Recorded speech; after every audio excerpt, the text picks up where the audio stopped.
Hello and welcome to The Entrepreneurs on Monocle Radio, the show all about inspiring people, innovative companies and fresh ideas in global business. This week we're wishing a happy 35th birthday to our friends at Brinkworth, the global design company creating spaces that build strong connections between people and brands. Online, we're losing some of the nuance of the design or the details of the design. And so that's where you end up in this very bland place. We are a company that cares about the details. And I think that the details are being lost, actually, in a lot of projects. This is The Entrepreneurs with me, Tom Edwards.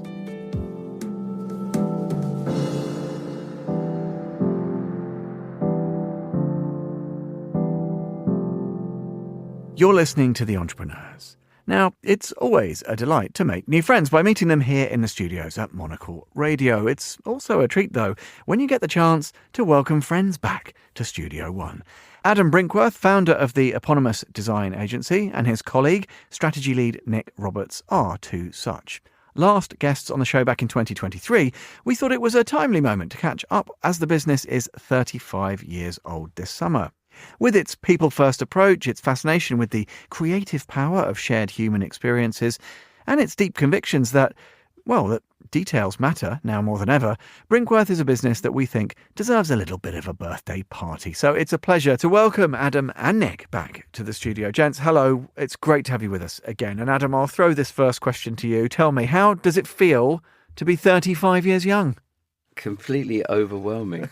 Thank you very much for coming to our party. It was my favourite part of it. And I thought you might say, I'm now 59 and a half years old and the company is 35 years old. It was a great party. If there's one thing the company's always been good at, it's people and sociability and coming together. And thanks for coming. Although we very kindly designed the Aries store and they gave us the space for the evening's party. Nick warmed up by DJing, which was fantastic. We had some great music, like Matty playing, the Wilson brothers, even my son Brinks DJ'd as well, which was great. And we had a really, really good turnout. And I was thinking about this in terms of a 35th birthday party and the idea about sociability and collaboration. The space was designed to be a venue, and then we were lucky enough to use it as our own venue for having our own party. Big thanks to Sophia and Nikki and Marvin and everyone at Aries. They even designed a T-shirt. And I ended up spending way too long in the T-shirt giveaway room. You remember when you were one of the early guests? And at one point, about an hour in, I thought, I haven't said hello to anyone other than hand out T-shirts. So I then was quite overwhelmed by the room suddenly being full of people having a great time. But Nick was very, really helped putting that party together, as well as Delilah in our office. And I just think good people make some good stuff, So we had Aries there playing with us. It was basically a joint party together because they brought their whole office. We had Blondies, a great little beer brewery company out in Clapton, straight out of Clapton.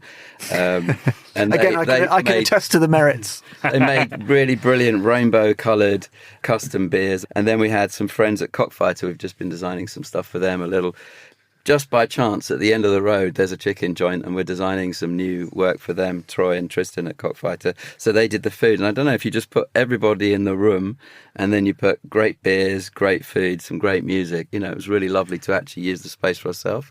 And lastly, so that I'm not over-talking this, the staircase that we talked about last time we were on the show, which was this staircase made out of scaffold and then all the leftovers of the granite all around London made into lots of different steps. It was really lucky. The rostrum of the staircase, which is the social area, the top shelf happened to be exactly the right height for a DJ table. So we made as a custom piece a bolt-on DJ stand that had all the modern stuff, CDJs, as well as Technics decks. And we had a huge sound system in there. And then that was a gift back to Aries. So now whenever they have a party, they can just, bolt together break it out, huge DJ table and bolt it to the staircase, and it has another life. I suppose it could be used for a bar as well. Truth be told, we were ready to party at our 30th, which, probably makes more sense than a 35th. But, as you know, 2020 was not an easy year, so we didn't do it then. But we couldn't wait till we were 40, so we thought we'd jump in at 35.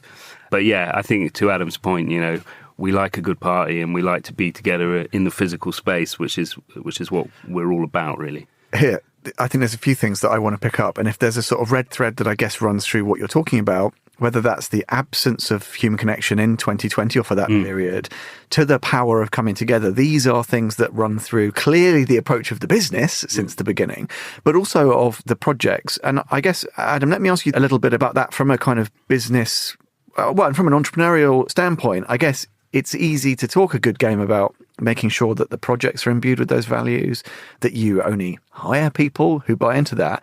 But presumably, as you grow, pressures become more urgent, the scale of everything is bigger. How hard is it to stick to that principle? It was foundational 35 years ago, it still is now. Has that been a challenge, or actually is it quite, I don't want to say easy, but have you managed that fairly easily, do you think? I think it's a fairly recent thing. I would say with the rise of digitalization, maybe around 2010, was that when Instagram and Facebook were around?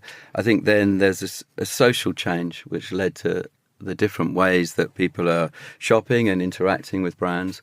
And I think that's what's led to. So I would say, yes, we've always enjoyed having, good people around us and working for good people, working with good people and making sure that's a positive relationship. But it's more to do with the change in the sociology and psychological changes due to digitals. Everyone's on the phone, and that has changed the way we've looked. Rafa was one of the first examples, which becomes a cliche now, but has a coffee bar, had a social area. You could interact with a brand. We'd have talks, exhibitions, and the space would be moving. So what are the reasons? I think last time we spoke about Marnie. What were the reasons to go to a physical space over shopping digitally?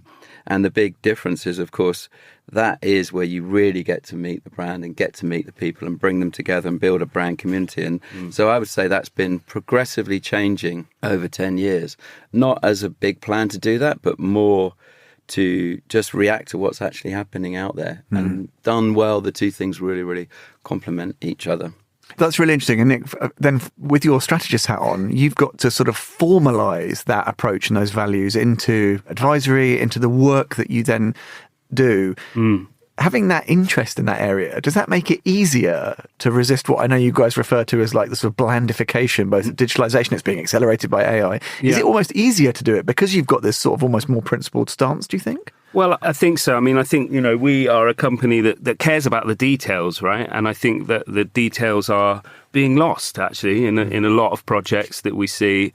I think one of the things about, AI, I don't want to kind of moan about AI or certainly don't want to come across as a Luddite, but what I see is the way that it's affected how people are working and what clients expect from us, right? So they expect things a lot quicker. So therefore, we're kind of getting rid of some of the process.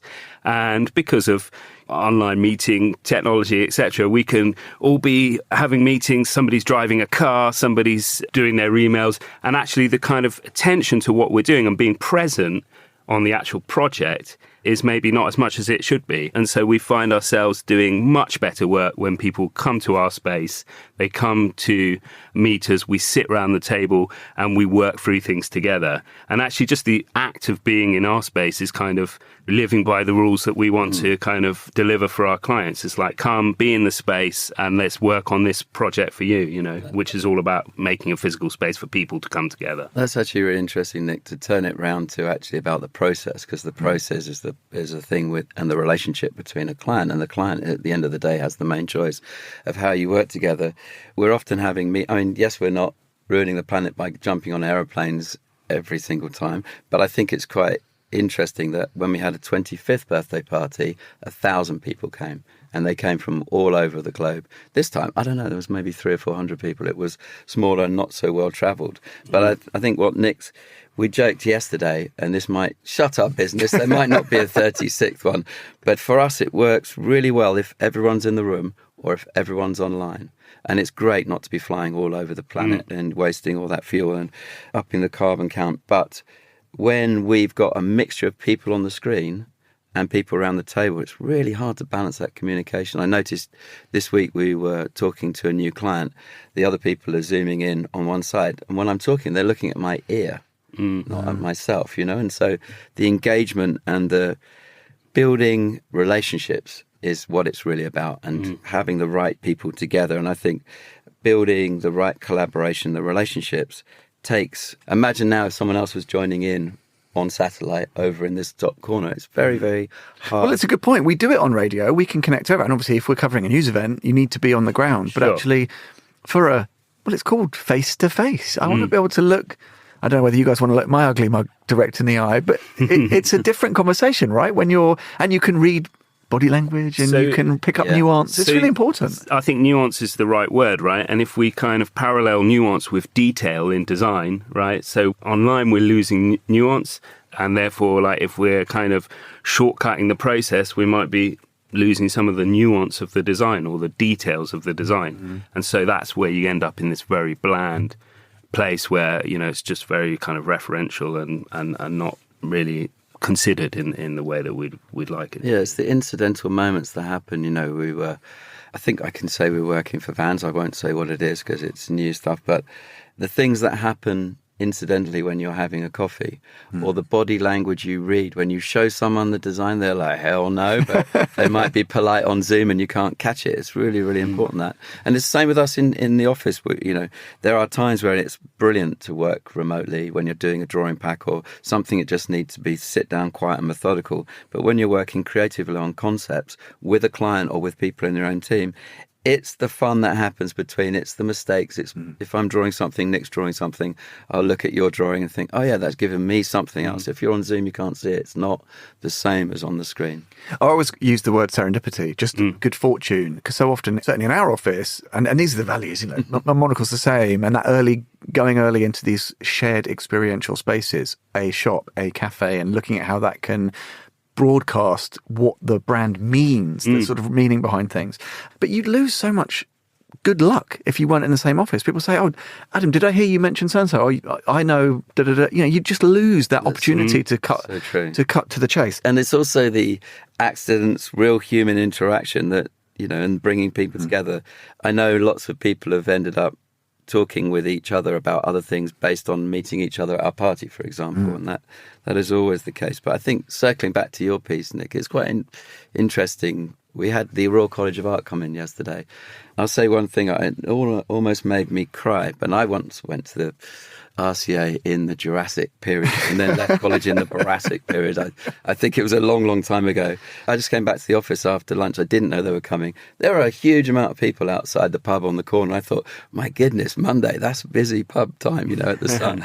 And it turned out the students asked what practices they'd like to visit in London. And very flatteringly, they said, oh, we'd really like to come to Brinkworth. And the entire course came. So they had to come in 2 halves, which was really very special to see them and have our doors open. But when we were talking about our process and trying to talk through the stages in which we do, it seems, especially with AI, and again, I'm not a Luddite, actually fascinated in AI, and I can tell you a reason why after, but I noticed that the conceptual parts and the ideas are well paid for, but a client's capacity or desire to pay for the scheme and the detail and the craft and the execution isn't the case.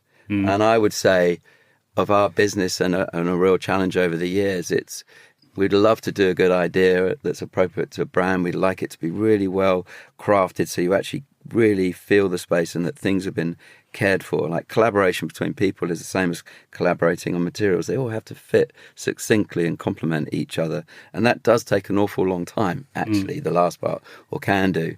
Whereas the value is usually in the front part, not the end part. But the time to do it, I think, is skewed the opposite way around. So from an industry point of view, I think it'd be nice to readdress that. Yeah, absolutely. I mean, I think that goes back to that attention span thing again. You know, it's like people just want it quickly. You know, they want to see the end results, and it's got to be shiny and viral ready, or you know, grid ready, or however they put it. But you know, I think what we see, and you know, back to the blandification thing, is that actually a lot of that stuff is kind of very surface level, and you know, we're trying to sort of come back to these kind of foundational principles really about design that are rooted in function and detail and you know, thinking about kind of how we experience space and materials from a human point of view.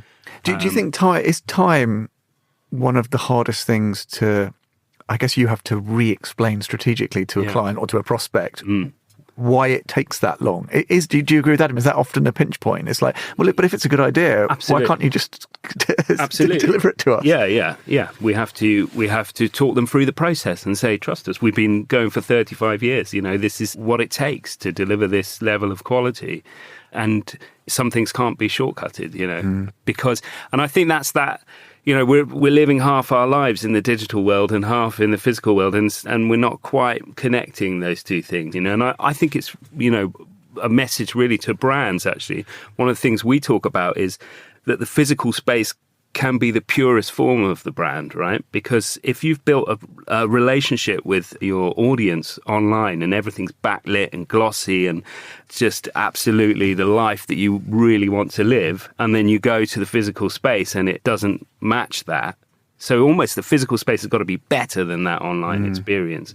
And so, that's what we're dealing with, and that's what we're trying to deliver for our clients, I guess. Well, before I chat to you, I was looking at the So Good So Far, almanac book. I don't know how you describe your publications. They're always really interesting. And just looking at the diversity of projects by scale, geography, ambition, and it was really interesting. Give me a couple of examples. And I think, look, I don't know what the most sort of celebrated works, you're probably bored of being asked about, I don't know, Supreme or something like that. But these are ones I'm sure if people say, oh, I had the Brinkworth guys in, they'll know that project. Why is that? Is there a universality to it? Is it because it was just brilliant work, executed well? I mean, give me a couple of examples. Really good. Maybe I'll start then. Yeah, sure. I'm happy to answer Supreme questions. Okay. I'm never sure. Because I'm in love with them, of course. You do Supreme and I'll do another one. Throw something in. Yeah. Different brands need different approaches. They don't always have the same one. But I think one of the things I really respect about the work with Supreme is it's actually slow, not fast. It's really well cared for. It's generously looked at as a very good, tight team that communicate really well as a brand with us. And I think rather than changing things for the sake of it, in this instance, it's a more static space that really, really is a venue for showing the fashion, the music, the art, and the care. And I spoke before, I think we spoke, sometimes it's just a gentle move on. You don't always have to just change things for the sake. What's the value in changing things? What's the outcome? What does it mean? What does it mean to the people and the participants within the space? And I'm very proud of the new store in Miami. It's a cracker, and it's a bit like, I quite like doing the same things again and again, and just thinking, even if you don't have a great new conceptual idea, you should always be aware of what you want to push and what you want to change, but sometimes just adapting to the space. I think the last time we came here, I'd spoken about the bowl that we've designed collaboratively with, and there's a great team behind that, engineers and Steve Budgett, that had to sweep underneath the beam so that you didn't knock yourself out skating it. So therefore it created a different language for a ramp. This time was the same in Miami. We took the whole inside out of the building so that we could have this incredible kind of, I want to say lucky horseshoe, although my hands look like it's the shape of a bottom, but it created a different way to ride and a different form because it's suspended. And it was the first one that's elevated, so you actually shop underneath. And for one of the spaces, it's very much store first and ramp second, but it really complements each other. Also, everything fitted by chance really, really well in the building. And then some of the other interesting that interest me in terms of creativity is sometimes you get great ideas from a client. Sometimes they come from our office. Sometimes they just come by mistake. When we did the large store in LA, I went mid-site, and it's so important. One of the students at the RCA is saying, do you ever go to site? I'm like, as much as we can, because there's real value in seeing the space and feeling the space, because that's getting close and intimate with the proportions of it. And also, if you're going through the process, you might want to change some things. But in LA, to cut a really long story short, there was a perforated cover mesh that went underneath the roof. And I walked in while Steve and his team were building the ramp, and it had the most amazing mottled light. And then that was lost when we put the roof on top. And I thought, that's a lovely thing. It feels like you're in the forest or something. And when we had the Miami store to do next, that's south facing, it's broad, it's pretty bright out there, And therefore, we use some of the same material approach to the facade so that when you go into the space, it has this really beautiful mottled light. Had I not done LA, we wouldn't have never had that idea. Well, that's a bit of that. You said a bit of luck. It is that serendipity again, isn't it? To a degree. Happy mistakes. Nick, give me another example. So I'm going to go to a much smaller brand, but probably my favourite client of ours at the moment. It's a brand called RAD, R.A.D. Rally Against Destruction, I think that stands for. And they are a kind of challenger sportswear fitness brand. Phenomenal story. A guy called Benjamin Massey. You can check them out. I mean, this guy, he wanted to start a brand. Okay, everybody can make a T-shirt. He wanted to make a training shoe. Right, it's notoriously difficult, and he set out to do it, and he's achieved it, and they're just a very interesting brand. I think what's happening in sports at the moment is really fascinating. It's really this kind of thing about perfection and being the best. That's slightly shifting, and you're starting to see brands coming at it from a different way, a more almost more human approach. It's not so much about complete perfection, but it's about doing the best that you can, and also just recognizing that this brand lives in the context of like rave culture, and so it's an interesting brand, and we're working with them on. We designed a kind of shop for them, and we're starting to do some other bits for them, working in their offices, and I just think they're going to be. I think they've got it right, and I think they're going to do something really interesting. And there's a lot of shared values there, and I think that really helps with the working relationship. Watch this space on that one. Yeah. Let me ask you a couple of questions as we sort of tick towards the end. Adam, this is a slightly kind of abstract, I guess it's sort of semi-philosophical question. Mm-hmm. Do you think you would or could start Brinkworth now? He's smiling. Yeah, it's a good question. He's smiling, you asked looking me a thoughtful. tricky one last time. We spoke. I like to test you. Last time you said, "What would I do to advise someone coming into the business?" Well, I guess I thought about an answer for that one last night, which was make sure you keep good people around yourself. And I am tirelessly engaged with what's next and the playfulness and creating physical things, and I'm just naturally very curious. So I would hope so.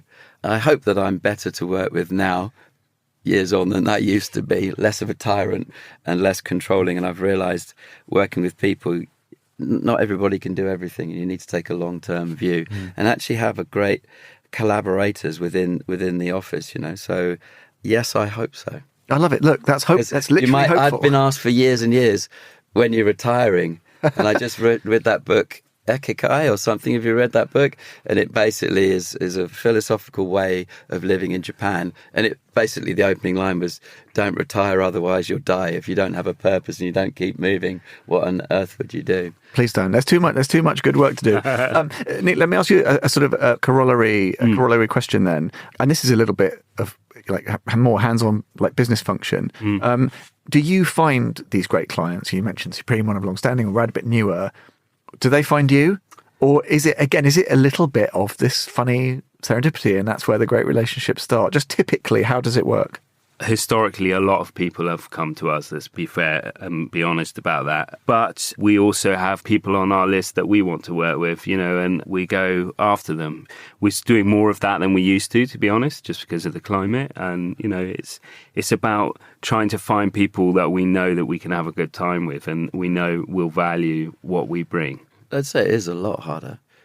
Everybody's competing for space on social media. Yeah. It used to be a very simple. I used to hope that 80% of our clients or so, or all of them, would come because they had a great time or they heard that we were good to work with and they got a good outcome. And then I was staggered to find that something like 65% of everyone we worked for used to just come straight off the website. They would literally go, design, maybe we want it in London, maybe, and we would come up. But I think getting airtime and being seen and having a point of difference is harder and harder, right? With algorithms, it's really harder to, and it's maybe harder to even come up with creative ideas because we're bombarded with so much stuff. If I shut my eyes, I think I don't want to see another really beautifully designed architectural space with a blobby piece of sculpture inside that means nothing. It's literally a static showroom, and most stores that are fashionable look like that. I think if that sounded negative, but I do. I think it's good to be aware of constructive criticism is welcome in there. It's a safe space. Come on, it's what a space. Do less of them and do them really well, and it's what a space does, not just what it looks like. Okay, quick fire. Very last question. Nick, I'll come to you first of all. What are you most excited about? I think I probably did this last time. Let's roll it out again. Well, I think one of the things that I'm going to plug is that we are actually opening our doors for the first time to LDF Festival in September. And, this comes about really as to kind of combat all of this stuff that we've been talking about. All right, here we are saying, look, we all need to be together and be in the physical space and, share ideas and actually be there to feel it. So what we've decided to do is open up the doors, 35 years of Brinkworth.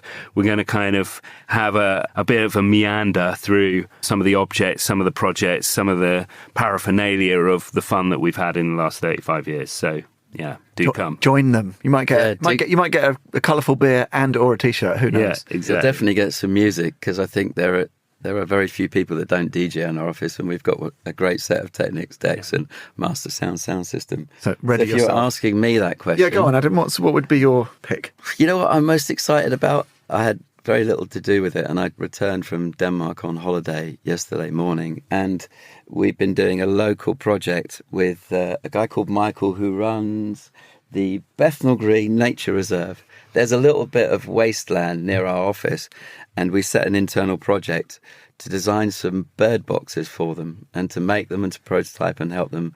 And I returned to the presentation and the award ceremony yesterday morning, and Michael came in, and Howard, who's director of resources and practice director, actually had got back on the tools and designed the most incredible sparrow housing that we're going to produce. And then it was so good, Sam, our MD said, everybody give up doing sparrows. Howard's literally made 3D models, elevations. He was an RCA architect, so he knows what he's doing. And then Dylan's was completely the opposite, and Dylan won the prize for the Falcon one, which will then be housed on a building. So for me, that seemed like a really poignant, exciting, meaningful, and with the diversity of ideas in our office, just based on something small and modest, which has meaning if you're a local bird.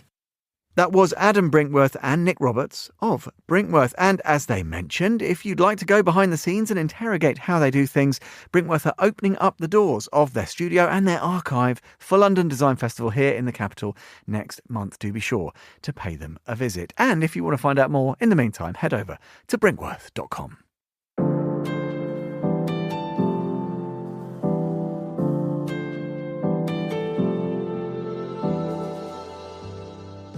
And that's all for this episode of The Entrepreneurs. We'll be back at the same time next week. The programme's produced by Laura Kramer with audio editing by Jack Dewars. You can find out more and listen to the archive of The Entrepreneur Show at monocle.com. That's where you can subscribe to the magazine and read more about better businesses every month. Or you can follow us wherever you get your audio. If you'd like to contact the team, email Laura on lrk@monocle.com. I'm Tom Edwards. Goodbye and thanks for listening to The Entrepreneurs.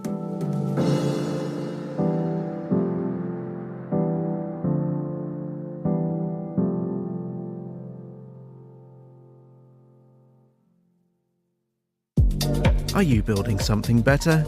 So are we. This September, Monocle's Quality of Life Conference brings together founders, creatives and change makers for 3 days of smart conversation, big ideas and generous hospitality. From the future of cities to people-first leadership, we'll explore what it means to build with purpose and live well. Find out more and book your seat at monocle.com/conference.